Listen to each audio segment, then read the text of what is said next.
So many new wells, as you know, are disrupting lives all over again, all across the country. Many people are concerned with the legacy issues or the long-term impacts to water and soil and public health. Many people worry about the tens of thousands of production pits that have been bulldozed with all sorts of toxic drilling muds and fracturing fluids. Many other fear what doesn't meet the eye, the long-term impacts of injecting toxic fracturing fluids and diesel fuel into the earth to get the gas out, or the long-term impacts of both using enormous amounts of water to drill and pulling out enormous amounts of water in order to produce the gas, or the short and long-term impacts of disposing enormous amounts of salt water into deep injection wells. Today, the calls continue to flood in from every oil and gas producing state and beyond: British Columbia, Alberta, Australia, Ghana. People who live with oil and gas call to report they have cancer or lupus or asthma, or that a child was born with a disability. They want to know if oil and gas is to blame.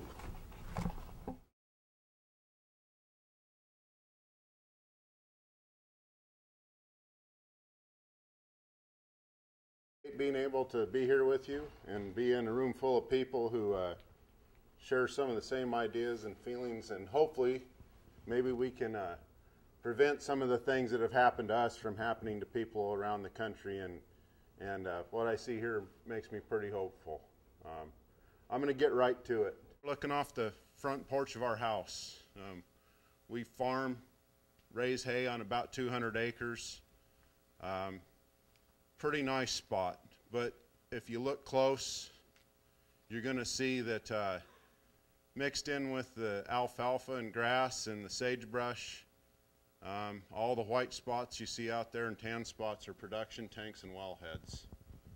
We have 24 natural gas wells on our ranch, some of them as close as 250 feet to our home.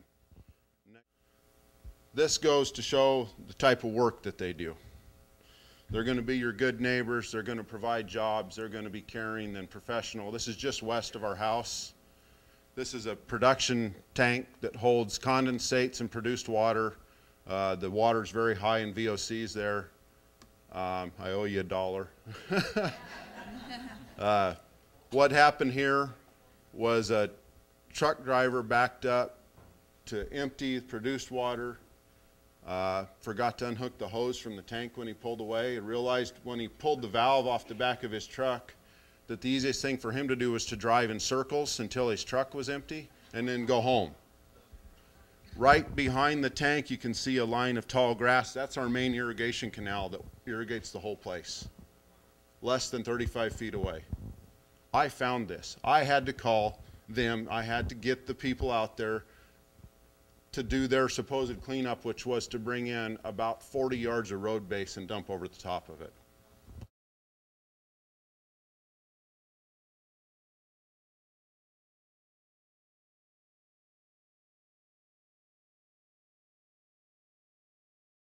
Standing before you today, or sitting before you today, as a victim and a sick person with a sick family as a result of natural gas drilling and exploration. But we are getting better since being forced to leave our home at the suggestion of our doctor and medical treatments. My family and I did live in Decatur, Texas, in a quiet community called Allison, until me and my family's dreams of peaceful happiness came to a screeching halt. We were told to leave our dream home immediately because of health effects of our entire family due to the oil and gas industry around us. My doctor said, and I quote, "You will spend more time and money on hospitalization, chemotherapy, and morticians."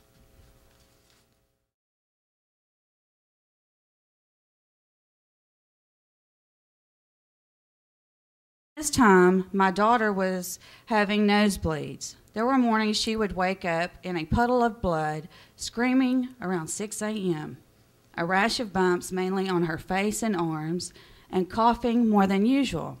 During a 20-minute reading session, she chronically cleared her throat 11 times.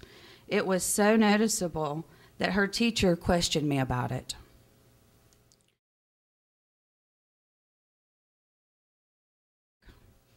On July 25th of 2010, I smelled a heavy odor while checking cattle and called TCEQ.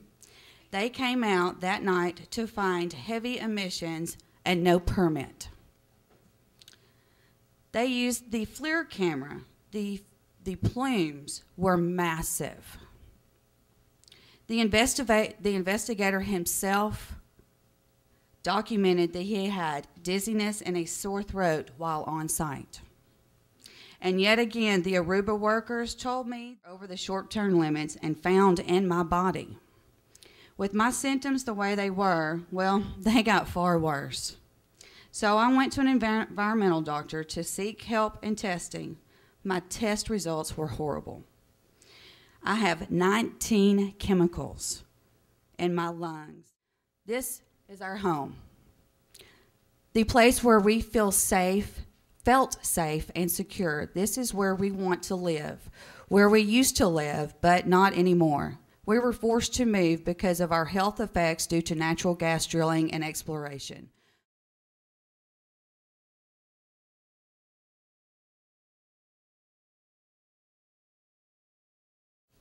Dish, Texas is a very unique place. It consists of 11 compressor stations, back to back. They look like pearls on a string. They are operated by, as you see, Atmos, Chesapeake, Crosstech, Enbridge, and Energy Transfer.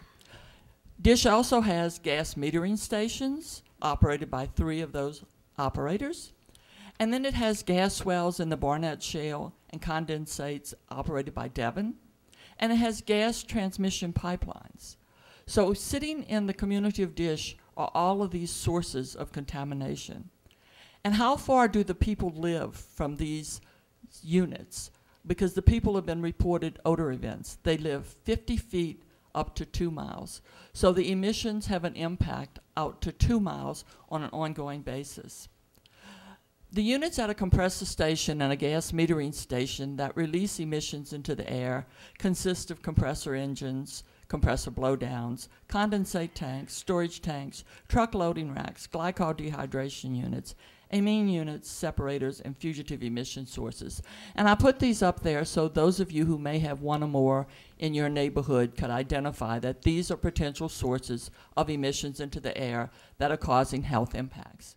Events reported by the people of Dish, 90% of the individuals surveyed reported experiencing odor events from once per day to 24 days per month. So here I've listed the health impacts associated with the sulfur smell, like burning eyes, headache, runny nose, asthma, and then the health effects associated with what they call the natural gas smell. Again, nausea, hypertension, indigestion, chronic sinus infections, headaches, and asthma. So we have recommendations for involvement of federal and state and local oil and gas, environmental, and health agencies. They need to document, compile, and evaluate odor events and associated community health symptoms. The community is doing a great job, but these agencies should be doing it as well. The agencies need to track community health impacts over time. This is a chronic exposure. It's not an acute exposure anymore, and the agencies should be tracking this. They need to increase tracking of operations, upset spills, releases, and permit violations of the oil and gas facilities so that they can relate them back to the health impacts being experienced by the communities and relate them back to specific incidents when the health impacts get worse, as Lisa described. They need to establish continuous monitoring of speciated toxic air emissions with data provided in real time. And if you talk to Calvin, he can tell you it was wonderful to get it, but he also did some separate monitoring and determined that the continuous monitoring systems were not adequately operating. There's always a downside to everything that looks positive. The agencies need to provide ongoing monitoring of drinking water quality and identify the sources of this groundwater contamination in the wells in Pavilion, as well as water wells and Dish and water wells in other communities that are over the shale gas development. They need to evaluate exposure of community members living in close proximity to the oil and gas facilities and their production. Here we had heard from 2 You will hear a lot of these stories today from audience members as well as speakers. And they need to provide appropriate medical care and intervention. That's usually where they just start pushing back and say, oh, we can't provide medical care for these people. We're not the medical care agency. Well, the Agency for Toxic Substance and Disease Registry is the medical care, and they can provide it to these communities. And then they need to define sources of contamination, pathways of exposure, and implement actions to reduce emissions and exposure to the communities that are so heavily impacted, particularly in the shale gas plays. Thank you.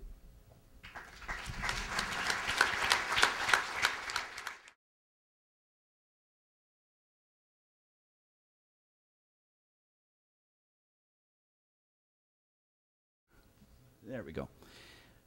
What she found was that there were 944 products that they were able to identify, but only 407, in other words, a little more than half, provided the name of the product. From these products, there was information that her workers and her colleagues at TEDx could provide the names of 632 chemicals. This bar chart shows the number of chemicals that could cause health effects in each of 12 different health categories. Over 75% of the chemicals could cause irritation or damage to the eye, the skin, sensory organs, respiratory system, and the liver and gastrointestinal system that could happen upon immediate exposure and also have long-term chronic impacts. And a little over 50% of the chemicals can harm the brain and the nervous system, causing immediate to long-term irreversible damage. Continuing to the right, you see the immune system, the kidneys, the cardiovascular and blood system, cancer, mutagens, endocrine disruptors, and a column called Other that can range from abnormal skeleton and other birth defects to outright death. Back to the results of her recent study, TEDx demonstrated that more than half of the ingredients being used to extract natural gas have not been revealed. Let's pause on that a second. So right now, what we've just learned from Dr. Colburn is what she knows. That is chemicals that are listed in some type of scientific literature. But one half of these chemicals have not been revealed. And when we look at the overall health effects of the chemicals already admittedly being used, there's no reason to think that dilution is a solution in the case of fracking. For many reasons, natural gas is a long way to go before it can truly be called a clean energy. Thank you.